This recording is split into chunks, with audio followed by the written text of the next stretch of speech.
तो मैं अमित कुमार। आज की वीडियो में हम बात करेंगे कि अवध ओझा को केसरगंज से टिकट मिल सकता है, जहां से फिलहाल में ब्रजभूषण जो कि बाहुबली के तौर पर जाने जाते हैं बीजेपी के अंदर, और जो कि अपना मादा रखते हैं कि वो कह रहे हैं कि मेरा टिकट कौन काट सकता है। तो देखना यह है कि ब्रजभूषण का टिकट कटता है कि नहीं कटता है। और यहाँ पर एक बात और निकल के आ रही है कि ब्रजभूषण के टिकट कटने की संभावना कुछ ज़्यादा ही हो चुकी है, क्योंकि उनकी कहीं ना कहीं साख पर बट्टा लगा है। जिस प्रकार से भारतीय पहलवानों ने इसका पुरजोर प्रहार किया है, आपने देखा होगा कि कुश्ती संघ के अध्यक्ष के तौर पर इन पर कई गंभीर आरोप लगे हैं, जिस पर सुनवाई चल रही है और लगातार धरना पहलवानों के द्वारा दिया जाता रहा है। तो ऐसे में साथियों, ब्रजभूषण अपने बेटे के लिए चाह रहे हैं कि प्रतीक भूषण को यहाँ पर लोकसभा की पार्टी से टिकट मिल जाए।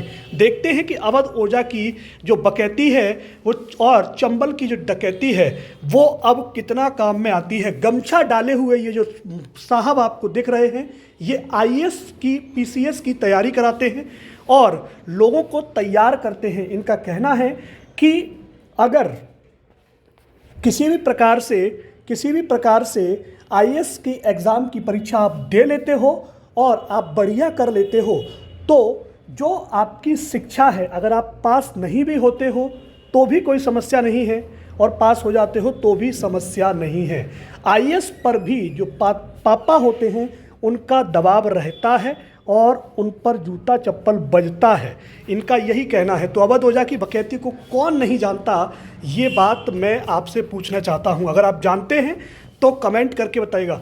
जैसे ही साथियों लोकसभा की सीटों का बंटवारा होने लगा, टिकट दिया जाने लगा, तो ऐसी कुछ तस्वीरें वायरल होने लगी। यहाँ पर आपको दिख रहा होगा कि अवध ओझा जी बीजेपी के मंच पर केशव प्रसाद मौर्य के साथ दिखाई दे रहे हैं। साथ ही साथ एक और वायरल होती है फोटो, जिसमें वो पूर्व उप मुख्यमंत्री दिनेश शर्मा से भी मुलाकात करते हैं, और इस मुलाकात के बाद यह लखनऊ के ओमैसी एयरपोर्ट पर देख पाए जाते हैं, और इन्होंने अब दिल्ली में डेरा डाल लिया है।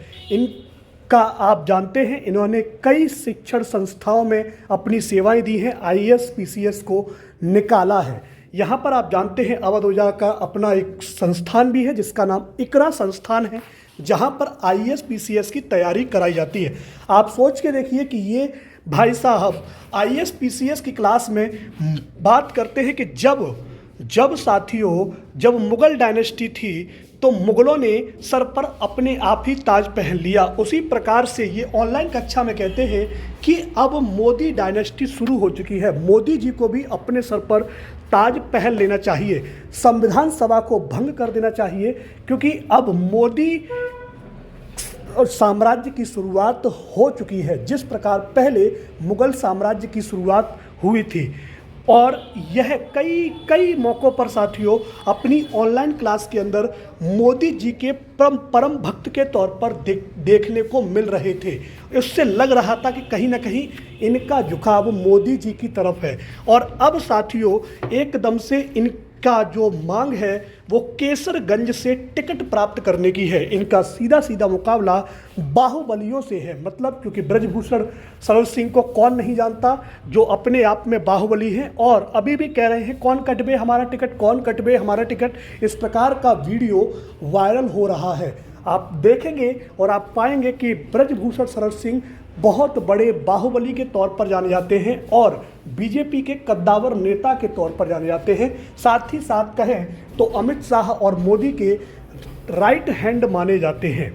तो यहाँ पर देखना ये होगा कि आखिर किस प्रकार से ब्रजभूषण शरण सिंह, जिनकी साख पर बट्टा लगा है, उनको टिकट काटा जाता है, और क्या सच में अब जो टिकट है वो अवध ओझा जी को दिया जाएगा, क्योंकि ये एक चर्चित चेहरा भी हैं और बीजेपी ऐसे ही चर्चित चेहरों को अपना सदस्य या कहते हैं कि मोहरा बनाती है, और ऐसे ही चेहरों पर चुनाव लड़ने का प्रयास करती है जो पहले से फेमस हो, जिनको ज़्यादा मैदान में उतरने की ज़रूरत ना हो, जिनके पास पहले से भीड़ हो।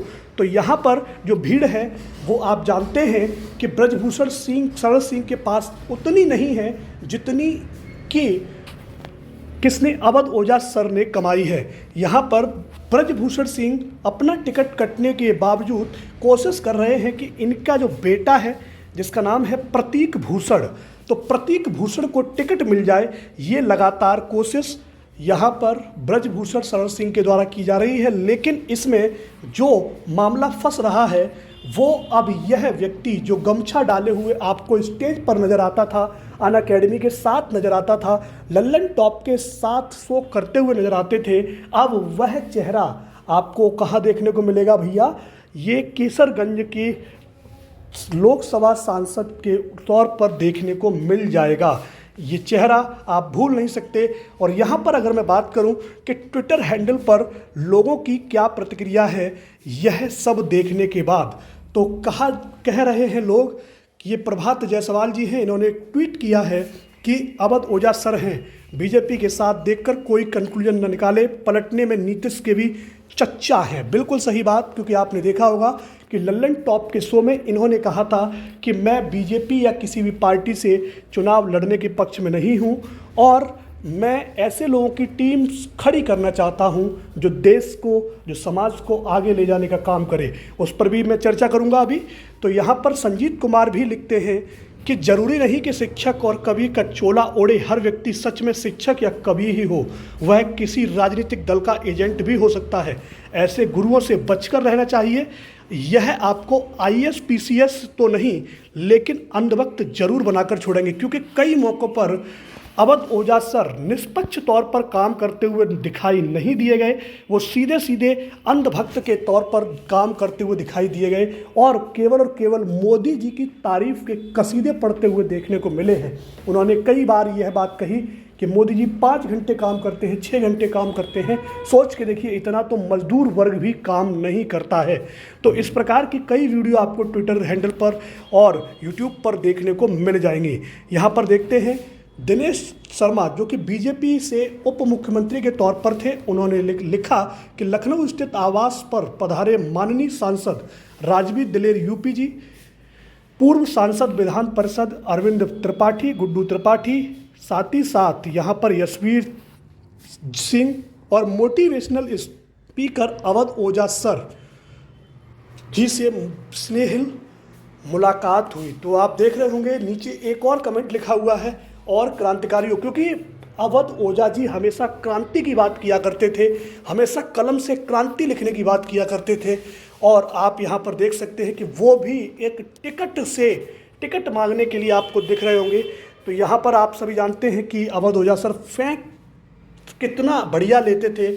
तो यहाँ पर किसी ने उसी को लेकर कहा है कि नीरज चोपड़ा का जो फेंकने की है वो 89.94 मीटर है, वहीं अवध ओझा जी ने 899.994 मीटर फेंक दिया है। यहाँ पर आप साथ ही साथ एक और चीज़ देखेंगे, पार्थ त्रिपाठी जी कहते हैं कि ये अवध ओझा सर जितनी हवा में बातें क्यों पेलते हैं कि IAS 2, 3, 4 रैंक आने के बाद बाप के मुंह पे ले जाके फाड़ दो कि चुनाव लड़ना है। सर बाप बेल्टों से मारेगा और इतना मारेगा कि बच्चा कभी बाप नहीं बन पाएगा। और हद बदमाशी वाली बातें, क्योंकि आप जानते हैं कि क्लास में किस प्रकार से अवध ओझा जी बकैती करते हैं, और नहीं जानते हैं तो अवध ओझा करके आप बकैती डालिए, आपको अवध ओझा की बकैती देखने को मिलेगी। तो यहाँ पर आप देखेंगे कि ये कमेंट था लल्लन टॉप पर दिए गए इंटरव्यू के अंदर, जिसमें उन्होंने कहा था कि अवध ओझा का स्कूल कैसा होगा। उन्होंने बताया था कि स्कूल बोर्डिंग होगा, क्योंकि भारत में बहुत बड़े बड़े स्कूल बड़ी बड़ी फीस लेते हैं, एक साल का 70-80 लाख रुपया ले लेते हैं। वो कहते हैं कि हम घुड़सवारी सिखाते हैं। अरे हम कौन सा किर्गिस्तान में रह रहे हैं जो हमको घोड़े से खाना इकट्ठा करने के लिए जाना होगा। मैं चाहता हूं कि शिक्षा का केंद्र ऐसा हो जहाँ पर जिंदा दिमागों को लाया जाए, उनके कायदे से पढ़ाया जाए, और वो स्कूल वो देश में को मेरा योगदान होगा, मेरे लोगों के लिए मेरा योगदान होगा। साथ ही साथ उन्होंने यह भी कहा था उस शो में कि मैं भाजपा या किसी भी पार्टी से चुनाव नहीं लड़ने वाला हूं, ये अब साफ नज़र आ रहा है कि आप कहाँ से चुनाव लड़ने वाले हैं। मतलब आपने पहले, फिर वही बात आती है, कहना नहीं चाहिए कि लोग थूक के चाटने में अब माहिर होते जा रहे हैं। वो पैसे का बलबूता देख करके अपने आप को आगे बढ़ाते जा रहे हैं। 2023 में इलाहाबाद में, ठीक है, स्कूल खोलने जा रहा हूँ क्योंकि पढ़ाई लिखाई ने मुझे मेरा नाम दिया, इज्जत दिया, पैसा दिया, तो मैं उसी विद्या को आगे बढ़ाऊंगा। हाँ, मेरे साथ जो लोग रहते हैं वो राजनीति करेंगे। मैं ऐसे लोगों की टीम तैयार कर रहा हूँ जो पढ़े लिखे हैं, लॉयर है, डॉक्टर है, आईएएस है, पीसीएस है। लेकिन अब यहाँ पर अवध ओझा जी, अब क्या कहोगे कि आप एक पार्टी के ही एजेंट के तौर पर नज़र आ रहे हैं। तो मिलते हैं आप सभी से एक नई वीडियो में। वीडियो को कीजिएगा शेयर। तब तक के लिए नमस्कार, जय हिंद, जय भारत।